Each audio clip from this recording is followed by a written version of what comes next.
नमस्कार साथियों, मैं मनीष भारती संस्कृति पीसीएस प्लेटफॉर्म पर आप सभी का स्वागत करता हूं। साथियों, जैसा कि आप जानते हैं, बीपीएससी प्रारंभिक परीक्षा को ध्यान में रखते हुए हम लोग पिछले एक साल के करंट अफेयर्स पर चर्चा कर रहे हैं। आज लेक्चर नंबर 35 पर पहुंच चुके हैं। 10 टॉपिक आज भी हम चर्चा करेंगे और आज भी जो है 10 टॉपिक के साथ हम 10 क्वेश्चन को लेकर के आए हैं। और सबसे पहले आज का प्रश्न मैं आप लोगों को दे देता हूं, क्योंकि जो लोग भी लेक्चर देखना स्टार्ट करें तो सबसे पहले इस प्रश्न का जवाब दीजिए। ये बीपीएससी में पूछा जा चुका है, ठीक है। पिछले देख रहा हूं कि आप लोग जो पिछले प्रश्न का जवाब दे रहे हैं उसमें से ज्यादातर लोग सही जवाब दे रहे हैं। दिल्ली के किस सुल्तान ने बिहार में सैनिक अभियान कर मुंगेर तक अपना राज्य विस्तृत किया? बीपीएससी में पूछा जा चुका प्रश्न है। तो इसमें 4 विकल्प क्या होगा आप कमेंट बॉक्स में लिख करके बताइए और फिर लेक्चर देखना स्टार्ट कीजिए। अब चलते हैं पहले टॉपिक पर, करंट अफेयर्स पे, ठीक है। देखिए, यहां जब हम आते हैं तो पहला टॉपिक आज का क्या है हमारा? निम्नलिखित में से कौन सा भारत का पहला स्वदेशी रूप से विकसित प्रदूषण नियंत्रक पोत है? आप मुझे पूछें कि सर ये बता दो ये कितना इंपॉर्टेंट टॉपिक है, मैं कहूंगा 5 स्टार इस पर लगाइए। क्यों ऐसा मैं कह रहा हूं? शब्द पर ध्यान दीजिए। प्रश्न में पहला भी इसमें शामिल है, स्वदेशी भी शामिल है, प्रदूषण नियंत्रक और पोत भी यहां पर लिखा हुआ है। मामला समझ में आ रहा है? कहने का मतलब है जब भी इस तरह के वर्ड रहे तो वह टॉपिक इंपॉर्टेंट होता है। भारत की बात की जा रही है, स्वदेशी रूप से मेक इन इंडिया पर बहुत ज्यादा जोर दिया जा रहा है। इसके अलावा प्रदूषण की चर्चा हो गया, एनवायरमेंट आ गया और यहां पर पोत बनाने की बात आई तो नेवी का मामला भी शामिल हो गया, ठीक है। इंफ्रा वाला एंगल भी शामिल हो गया। तो एक टॉपिक में इतने ज्यादा चीजें अगर शामिल होता है, आयोग ऐसे टॉपिक पर नजर रखता है, इसलिए यह इंपॉर्टेंट है। इसके विषय में सबसे पहले समझ लीजिए, यह घटना कब की है? अगस्त 2024 की, क्योंकि यहां से आपसे टाइमलाइन पूछा जा सकता है कि कब क्या हुआ था, तो आपको पता होना चाहिए। अगस्त 2024 में भारत के पहले स्वदेशी रूप से विकसित प्रदूषण नियंत्रक पोत का गोवा में जलावतरण किया गया, यानी कि एक पोत बनाया गया, जल में उसे उतार दिया गया, ठीक है। अब यानी कि कामकाज वह शुरू कर देगा। अब देखिए, तो आपसे लोकेशन पूछा जाएगा कि कहां पर हुआ था, तो इसका नाम आप कह देंगे गोवा। अच्छा, गोवा के अलावा कुछ और फैक्ट इसमें, इसका नाम क्या है? तो ये जो प्रदूषण नियंत्रक पोत है इसका नाम है समुद्र प्रताप। क्या नाम है? समुद्र प्रताप। सबसे इंपॉर्टेंट यही है, इसको ध्यान रखिएगा। समुद्र प्रताप डी में भी यहां पर दिया गया है, ठीक है। तो गोवा में इसका किया गया। इस जहाज का निर्माण जो है किस कंपनी के द्वारा किया गया, यह भी पूछा जा सकता है। तो गोवा से ध्यान रखिएगा, गोवा शिपयार्ड लिमिटेड। फिर से बता देता हूं, गोवा शिपयार्ड लिमिटेड ने भारतीय तटरक्षक बल के लिए किया है। भारतीय तटरक्षक बल, ठीक है। तो इतने सारे फैक्ट अगर ध्यान रहेंगे, ये प्रश्न आप समाधान कर ले जाएंगे। आगे बढ़ते हैं। निम्नलिखित शी बॉक्स पोर्टल का संबंध है, यहां पर जो 4 विकल्प दिए गए हैं इसको सबसे पहले समझना है। देखिए, हाल ही में महिला एवं बाल विकास मंत्री ने कार्यस्थलों को महिलाओं के लिए सुरक्षित बनाने के लिए सी बॉक्स पोर्टल का शुभारंभ किया।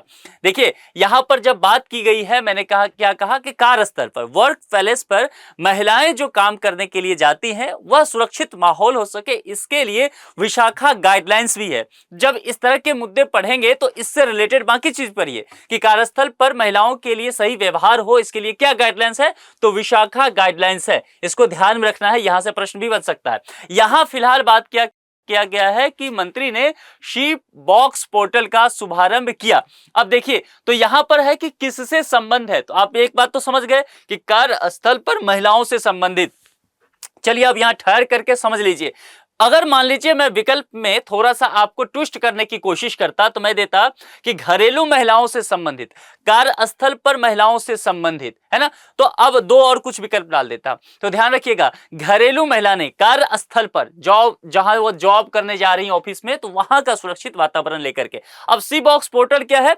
यह कार्यस्थल पर महिलाओं के यौन उत्पीड़न की शिकायत दर्ज करने और उनकी निगरानी करने के लिए एक केंद्रीकृत मंच के रूप में कार्य करेगा, ठीक है। एक सेंट्रल प्लेटफॉर्म उनको देगा कि अगर यौन उत्पीड़न का कोई मामला है तो वहां पर शिकायत कर सके और निगरानी करने की बात की जाएगी। दूसरे प्रश्न का सही विकल्प क्या हो गया?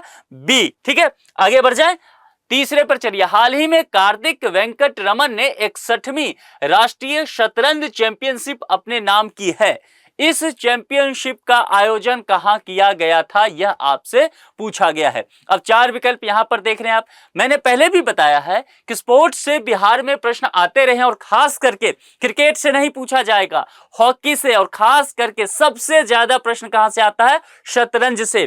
तो यह ध्यान रखना है। यहां पर देखिए शतरंज है, राष्ट्रीय शतरंज चैंपियनशिप 61वीं का कहा जा रहा है। और आपसे पूछा गया कि आयोजन कहां किया गया है, लोकेशन। नाम जो आप याद रखते कार्तिक वेंकटरमन, वह तो प्रश्न में ही डाल दिया। तो ऐसे करके भी विकल्प बनाए जा सकते हैं। देखिए अगस्त 2024 में कार्तिक वेंकटरमन ने 61वीं राष्ट्रीय शतरंज चैंपियनशिप जीती। ठीक है, इसका आयोजन कहां किया गया, यह आपसे पूछा गया। तो इसका आयोजन जो है विकल्प में लिखा हुआ है, तो अलग से लिखने की आवश्यकता नहीं है।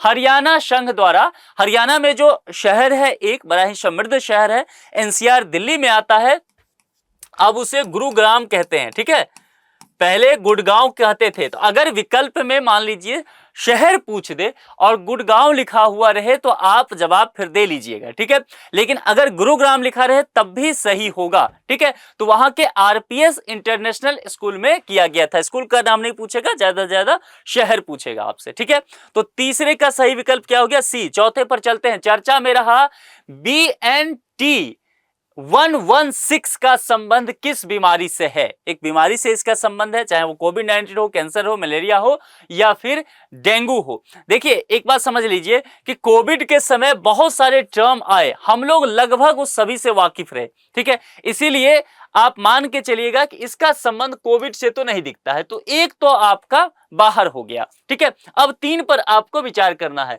BNT 116 का संबंध कहा जा रहा है, हाल ही में दुनिया में पहली बार फेफड़े में जब कैंसर हो जाता है तो उसके लिए टीका का परीक्षण किया गया। फेफड़े की कैंसर की बात कर रहा हूं। ठीक है, इसका नाम दिया गया BNT 116। तो कैंसर तो समझ में आ गया, कैंसर में भी कहां पर मैंने कहा, फेफड़े। तो ध्यान रखना है, क्योंकि इस तरह से पूछा जा सकता है। ब्लड कैंसर दे देगा, फेफड़े का देगा, ब्रेन कैंसर देगा, ब्रेन ट्यूमर, तो इस तरह की चीजें आपसे पूछा जा सकता है। अब देखिए इसे विकसित किसने किया, तो एक कंपनी है जिसका नाम है बायोनटेक। ठीक है, तो बायोनटेक, ये ध्यान रखना है, ये इंपॉर्टेंट ज्यादा है, यहां ये इसका नाम पूछा जा सकता है। ठीक है, यह दुनिया की पहली mRNA लंग्स कैंसर वैक्सीन भी है।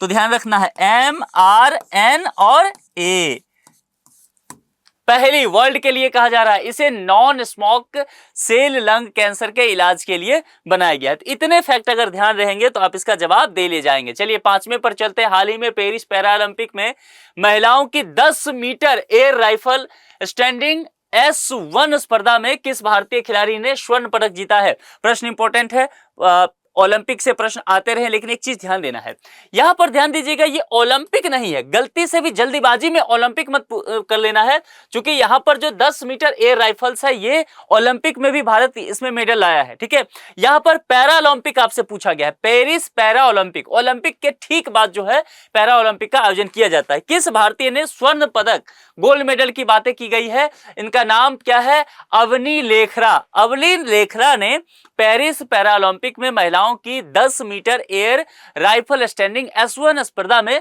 गोल्ड मेडल जीता। तो प्रश्न का सही जवाब ए ही हो गया। अवनी ने लगातार दूसरे ओलंपिक में यह स्वर्ण पदक हासिल किया है। तो यह भी विकल्प में आए तो इसे सही मान के चलिएगा। लगातार जो है बैक टू बैक 2 बार ये लाई हैं। इससे पहले ये टोक्यो पैरालंपिक में भी स्वर्ण पदक जीत चुकी हैं। अवनी लेखरा रहने कहां की वाली है, यह पूछा जा सकता है। और यह जो है राजस्थान का जो शहर पर जाता है, जयपुर। ठीक है, तो जयपुर की रहने वाली है, तो ये आपको ध्यान में रखना है, ये आपका इनका लोकेशन भी पूछा जा सकता है। ठीक है, तो इतनी बातें आपको ध्यान रखना है। चलिए आप 6ठे पर चलते हैं। ग्लोबल फिनटेक फेस्ट 2024 का आयोजन कहां किया गया, ध्यान रखना है, यह इंपॉर्टेंट टॉपिक है। ठीक है, क्योंकि गवर्नमेंट आजकल जो है इस सब पे बहुत ध्यान दे रही है। तो ग्लोबल फिनटेक फेस्ट 2024 का आयोजन स्थल पूछा गया है, लोकेशन आपसे पूछा गया है। ठीक है, इसमें बिहार वाला कहीं नहीं दिख रहा ना, नहीं है। चलिए, तो आपको तटस्थ होकर के सोचना पड़ेगा। बिहार का विकल्प आते ही लोग इमोशनल हो जाएंगे कि बीपीएससी का एग्जाम दे रहे हैं तो होगा, अगर पटना रहेगा तो चलो पटना में लगा देते हैं, लेकिन ध्यान से, इसमें तो है ही नहीं, तो समस्या नहीं है। अगस्त 2024 में प्रधानमंत्री नरेंद्र मोदी ने ग्लोबल फिनटेक फेस्ट 2024 को संबोधित किया था, अभी हाल ही में हुआ है, आपको पता होगा। इसका आयोजन हुआ कहां था? मुंबई में। और मुंबई में कहां हुआ था यह भी पूछा जा सकता है, जियो वर्ल्ड कन्वेंशन सेंटर। कहां पर? जियो, ये जो जियो का सिम वगैरह यूज करते हैं ना, तो उसी की बातें की जा रही है। अब ये पूछा जा सकता है कि इसका जो आयोजन किसने किया, मतलब संगठन के विषय में। तो यहां पर समझ लीजिए 2-3 संगठन है, 2-3 संगठन जो है मिलकर के संयुक्त रूप से इसका आयोजन करते हैं, जिसमें पेमेंट काउंसिल ऑफ इंडिया एक है, national payment corporation of India हो गया, फिर फिनटेक कंजर्वेंस काउंसिल ने संयुक्त रूप से, ये 3 मिलकर के इसका आयोजन करते हैं, तो ये ध्यान रखना है। 7वें पर चलते, हाल ही में किस देश ने सैफ अंडर-20 चैंपियनशिप फुटबॉल टूर्नामेंट में जीत दर्ज की है? फिर से इंपॉर्टेंट क्वेश्चन इसलिए कि स्पोर्ट्स है, शतरंज, हॉकी और फुटबॉल पर ध्यान रखना है। देखिए, अगस्त 2024 की बात है, बांग्लादेश ने सैफ अंडर-20 चैंपियनशिप फुटबॉल टूर्नामेंट में जीत दर्ज की है। फाइनल मुकाबले में बांग्लादेश ने नेपाल को हराया था। तो जवाब हो गया बांग्लादेश। हराया किसको? तो ध्यान रखना है, नेपाल को, और नेपाल को हराया था 4-1 से। हालांकि ये नहीं पूछेगा, लेकिन कभी फैक्ट ऐसा पूछ ले तो आपको ध्यान रखना है। ये जो बांग्लादेश है ना, ये फर्स्ट टाइम चैंपियन बना है इसके लिए, ठीक है, तो यह ध्यान रखना, ये एक स्टेटमेंट डाला जा सकता है। इसका आयोजन कहां हुआ था, सबसे ज्यादा यही पूछा जाएगा। तो नेपाल को हराया भी, यानी कि नेपाल उप विजेता भी रहा, ठीक है। और दूसरा, नेपाल जो है वह मेजबान भी रहा इसका, यानी कि इसका आयोजन स्थल कहां रहा?